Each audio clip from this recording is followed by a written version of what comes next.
Nice what you watching this week, guys. Let's move on to our next title in the MCU rewatch. I'm so excited to talk about this one. It's a bust-out film. And lately, if you guys have been paying attention, we have a lot of new listeners. I've seen you guys filtering in the last week or two. How we do this is we break open the OG MCU stuff. The Phase 4 is kicked off with WandaVision, and there's a new title every single week this year coming from Disney Plus, or at least from Marvel Studios. And we're doing a fun thing where we're kind of reviewing the old stuff with the new stuff, connecting the dots, reviewing it, rating it. This next film comes off of our last review, Thor: The Dark World, and it does lead up to the next events of the next Avengers movie, Age of Ultron. It is Captain America, the Winter Soldier from 2014. Let's go ahead, and this was probably like my 10th time seeing this. I'm going to start with you, Giggler, because I know that you did a rewatch recently. Tell us about the last time you saw this movie, and how did it hold up for you this time around? Yeah, for sure. I watched this on my most recent rewatch probably a month or two ago, right before WandaVision came out, and it still holds up for sure. Definitely in that top, probably third tier of where it's like tough to discern movies from like each other, like unless it's like Endgame and Infinity War that are just for sure at the top. Definitely up there, still holds up. I loved everything like between Bucky and Cap, and then Nick Fury has a lot of good scenes in here too, and then even Scarlett Johansson, she's in it a fair amount as well. So R.I.P. to her character, but spoiler alert. Yeah, spoiler alert for Scarlet Witch. Well, I mean, Black Widow's coming up. Well, I guess people probably don't know. But it doesn't happen in that movie, so there you go. Mystery is still happening. Correct. But I loved it still. All right, same question to you, PC Mike. I liked hearing what you had to say when you walked in, that this was you liked it. But how was your experience? No, I really enjoyed it. It's been a long time since I watched it. I watched it Sunday, yesterday. So, threw it on and getting into it, and I thought Nick Fury stole the show a lot of times throughout. Cap's coming into his own. You can kind of see in this one, it's not so like campy type of thing. He's kind of getting a little more gritty. And then with the Winter Soldier, Bucky coming in. I mean, I thought I was more entertained than I was when I watched it a long time ago. Yeah, I thought that might be the case. This is an action movie at the end of the day. I mean, it's a fight scene movie. There's explosions. It's army, military, and the way it's shot, the music, everything. It's kind of hard to hate on. And I think there's turns in this one. I like these, like the little plot twists and things that they do in this one, but that elevator fight scene. Oh yeah, top moment. Awesome. Top moment, hands down. Haven't said it here, but full spoiler alert, of course, when we do these reviews. And the way we do this is we break down the story very, very quickly with the top moments, and then we're going to connect the dots for you. So starting off, just some high-level stuff to kind of set the stage. This movie did come out in 2014. I would say it's probably in my top 5 MCU films, but if it is the 5th movie, so it's probably fighting for that 5th spot. Because I'm more of like the Thor Ragnarok. I like stuff in space. I like even Doctor Strange, the magic stuff. This is the more real-world stuff, and it's just never appealed to me as much, but revisiting it, I felt so great. A lot of fun. This movie, the budget for it was $170 million, and it made $714 million. Did pretty well. It was written by Christopher Marcus, Stephen McFeely, and it was directed by the Russo brothers, which of course did Avengers, Infinity War, and Endgame, so you know you're in for a treat. It's the 9th MCU title, coming after, again, Thor: The Dark World. And then next in our rewatch is going to be Guardians of the Galaxy. And then the movie that comes after that is Avengers: Age of Ultron. You guys are probably going to be maybe a little sad, but I've already done the rewatch for that recently. I remembered I did it like 2 months ago, so that one's already covered. If you guys really want to talk about it, maybe we could do like a briefer recap where we just rate it, because I'd like to get your ratings on it. Oh, I'm always down for that. That's in my top 5 for sure. Okay, we'll keep it. We'll still do it next week when we do Guardians of the Galaxy, and we'll just do like a quick roundtable rating and like favorite part maybe. So we'll have that prepared for next week. Deal. All right, here's the story. Captain America is back with Black Widow working for Nick Fury and S.H.I.E.L.D. until we learn Hydra has infiltrated S.H.I.E.L.D. And Captain America is like, what in the world? This is the S.H.I.E.L.D. he joined in the 40s that we met in Captain America: The First Avenger. Hydra / S.H.I.E.L.D. leaders has hired an assassin they call the Winter Soldier, who turns out to be none other the long-lost best friend of Steve Rogers, Bucky Barnes, Captain Bucky Barnes. Nick Fury dies, but he's not dead. We'll find out. Sam Wilson busts out as the Falcon. Hydra's plan is to kill people according to Dr. Zola's algorithm. Remember Dr. Zola, the short guy with the glasses from the first movie? He's like still alive as a computer in this one, as like an artificial intelligence. And they've created an algorithm to destroy all the good people in the world.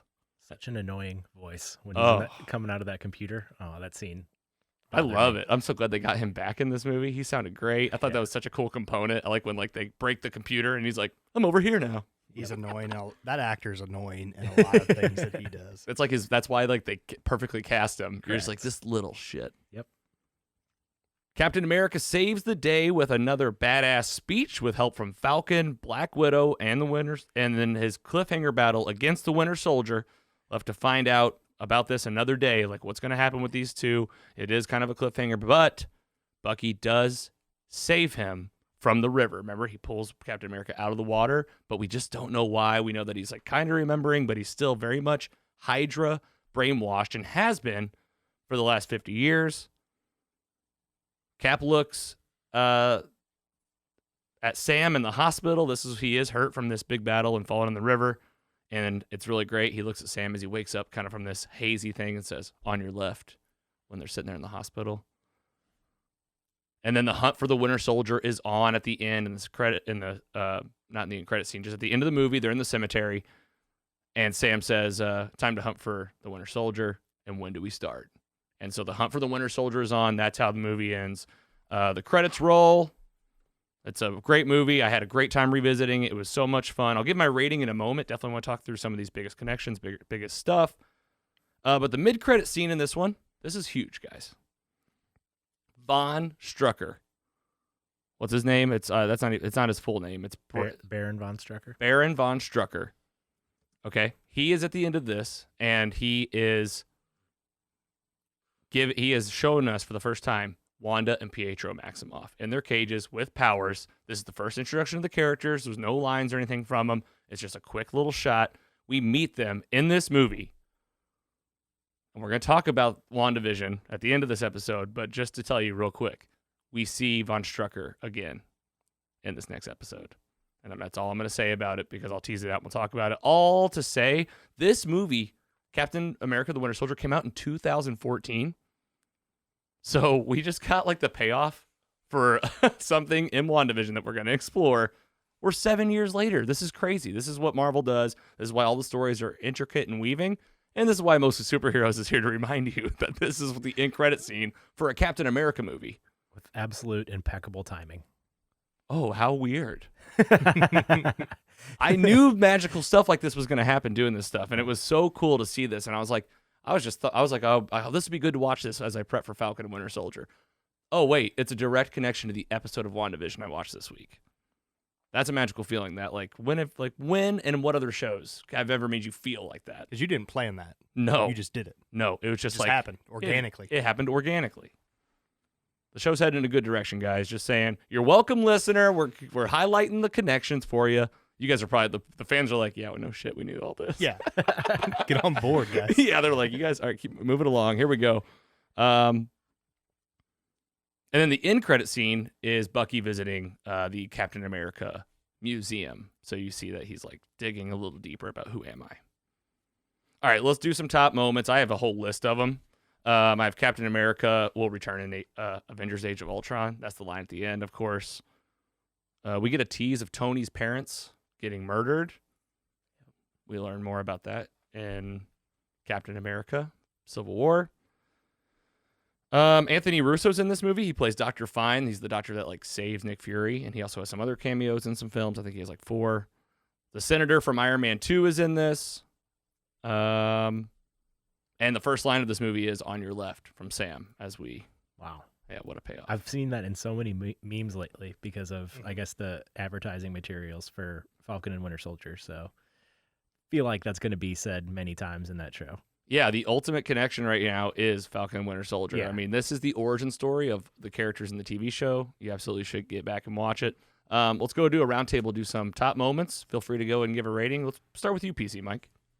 My top moment I already said, but that elevator fight scene is so cool, and like how they do it, and just the action. It was the sweat on that guy's head. It was one of the most action-packed little scenes that I had. Nick Fury when he's attacked and using the car, and he's like they're beating the heck out of that car. He's like 1%. He's like now, and then he starts shooting and going. That's sweet. The payoffs, like the little twist that Nick Fury's alive and things like that. Just a really fun movie. Just a really fun Marvel movie. And how we on the 4-point scale? 3.3 for me. Not to say you rate them lower than us, but that's a high score for you on an MCU title. I said it earlier, it's kind of hard to hate this movie. It is, and it's getting you pumped for Falcon and Winter Soldier. Yeah, which is 18 days away. That's insane. What? This month? Wow. Yeah, this month. We're in March. We're on the official countdown. It's coming right around the corner. All right, great rating, great review. And we think Falcon and Winter Soldier is going to have this vibe, right? Oh yeah, I think it's going to be more action. It's going to be the same shooting style. You're going to get a lot. Yeah, it's going to be Sam and Bucky, man. I mean, it's going to be. I mean, we haven't really had Bucky flush out kind of what has happened to him. Like we've had a lot of flashbacks tucked in to other movies, but I feel like it's definitely going to play more of a role. I would love to see what happened to him in Wakanda, like get some time of him like hanging out there. I don't know, but it's definitely going to be this vibe. And Shannon Carter, I think it's Shannon. She's in this movie. She's in the TV show, so she's also coming along for the ride. I will say Scarlett Johansson, just a nitpick. She was like chewing bubblegum a lot in this one, and just like they made her like she was chewing bubblegum the whole time. But I was like, I don't feel like I saw her do that in the other movie. But I think this is the movie where she's like having the most fun as just a SHIELD agent, kind of cuts loose. Giggler, top moments that you're thinking of, and a rating. Yeah, Mike touched on my moments that I was gonna address, except for the one where Nick Fury just pulls his eye patch off and does the eye reader when they're at the where that was at the SHIELD like headquarters or whatever, was it? Yeah, when they do the retina scan. Yeah, and he has it scan his dead eye, and that was like a hidden secret that no one knew about. Yes, I love that very much, especially because they kind of play at that in Captain Marvel late as well. Well, he has the origin of his eye. His line to Steve Rogers is, "The last time I trusted someone, I lost an eye." Yep. And if you want that story, it's in Captain Marvel. Yes. One of the few good things about that movie. No, I'm just kidding. I can't wait to. Are you kidding? I just watched. I don't know. I don't think I told you that. I watched it a couple weekends ago. You did? We finished Endgame, and Steph said something about. She's like, I haven't seen Captain Marvel in a long time. Like, I don't really know a lot about her. And I'm like, okay, I've only watched it one time. We'll just watch it. You should have been like, why don't we just, if we wait 3 weeks? Yeah. I'm just kidding. You're going to watch it again, I bet, too. I mean, I probably will. It was better second time. Yeah. It gets more fun, I feel like. The more I watch it, the more I'm like, okay. Do you think it's because your expectations are low now? Yeah. Is it kind of like me with Justice League? I think it is very similar to that. It's just like, you know what? Let's just. Especially after seeing Iron Man 3. That helps. Yeah, let's just dip my toe in it. See what happens. We'll get there. We're going to watch it. All right. And any other moments? My rating, I guess. And your rating, yeah. That's all I could think of. I wish I would have had some time to watch it this weekend. But rating, let's go. I was thinking the same as Mike, 3.3. 3.3? Yep. I like it. I was expecting, like you said, a lower out of Mike, but we could be twins here. That's pretty good. Well, I'll round us out with here some other top moments, other top connections, things to know now. First of all, I always like to highlight the Stan Lee cameo. So he's the security guard at the Captain America Museum. He was pretty funny on that part. Oh, because Steve Rogers steals his old uniform back, and he's like, I'm so fired. Agent Rumlow, he's like the first guy that gets on the elevator in the fight scene. He's like the youngest guy, the most like, I don't know what that actor's name is, but he's the most recognizable agent. Exactly. And he's in many other things. They tease out, what happens in Captain America, Civil War. You see that building get dropped on his head. That's a line he says to Cap in the next movie. And then, I think that was all my top moments. It's a lot of stuff, a lot of good connections. And, I did catch that whenever Nick Fury's hanging out in Captain America's apartment in the dark, waiting, and he pops in, there's a song playing. It is the song that Steve Rogers and Peggy are dancing to in Endgame. Thank you for noticing that. I noticed that when I watched this on TV a couple weeks ago. It made it like it's a hell of a lot more special whenever you see that scene now, and you're like, because obviously I didn't notice it in Endgame, but During the rewatch, you're like, oh yeah. And also, I didn't touch on this earlier, but one of the early battle scenes that was with the Winter Soldier, he's wearing that like black like mask type thing that looks straight up like the most legit COVID mask you could ever have. Yeah. And I was just like, this just hits a little different now. Yeah. It now just looks like a COVID mask. Yeah. And goggles. Yeah, I got to get one of those. All right, guys. I'll give my rating real quick. Yeah, like I said, I think it's probably in my top 5. I don't know. Like I said, it's fighting for that spot. Might be more realistically like a top 6 or 7, but I will give it a rating right now. This is a solid 3.3.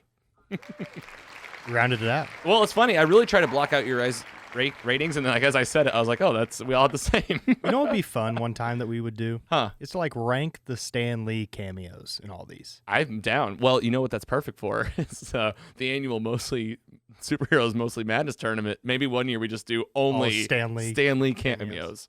Because this one was good. Some of them you're like, but this one I was like, yeah, like that was pretty funny. Yeah, that was pretty good. Some of them, yeah. Some of them you're like, oh, okay. We could do that as like a tribute once he around his like death anniversary or something like that. Yeah, we should do something like that. Do something special, at least like a mini tournament or something. I like it because there will be some weeks where we don't have Disney Plus episodes to talk about. Are you sure? I don't know what I'm gonna do. Yeah, I already looked it up. There's one. There's like one. There's like one. Well, Falcon and Winter Soldier is only 6 weeks, and I think. Oh, it's only 6 episodes. Yeah. So I thought there was something new every week though. Like even on the off weeks, like Disney Plus releases like a behind the scenes thing. So if today's Monday, and we get WandaVision on Friday, isn't there a week off between? You said 18 days. Oh, here we go. We got March 18th. That's a Thursday. Yeah, but March 19th. Oh, so the 18th. Oh, you're right. It does come out on the 19th. The 18th is Snyder Cut. That's right. Yeah. Well, I keep mixing up. It's gonna be a great weekend. Oh, it's gonna be so much fun. Weekend. Thursday and Friday night. Just one. I'll do it one day. Yeah. All right. So next up on the MCU rewatch, before we take a quick break, Guardians of the Galaxy. Gonna do the same thing we just did just now. Break it open, recap the story very quickly. I know I really pat myself on the back, but how quick was that? That was good. I think that was like clean. 10 minutes. Clean too. Well, that helps to just write it down beforehand. Get it done. You guys are welcome. We'll keep it nice and tight. Otherwise, we'd just be sitting here going in circles and being like, it's so good.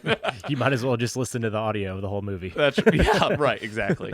Guardians of the Galaxy, one of my absolute favorites. Can't wait. Like I said, there is an Avengers Age of Ultron review out right now that I've already done.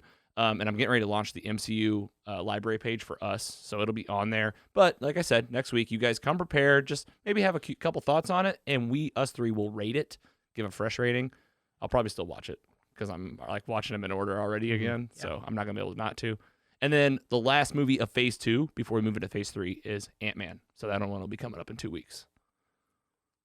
Perfect. All right. Let's take a quick break. When we come back, we are talking about the meat, which is WandaVision, Episode 8. 1 episode left before the big season finale. We'll be right back.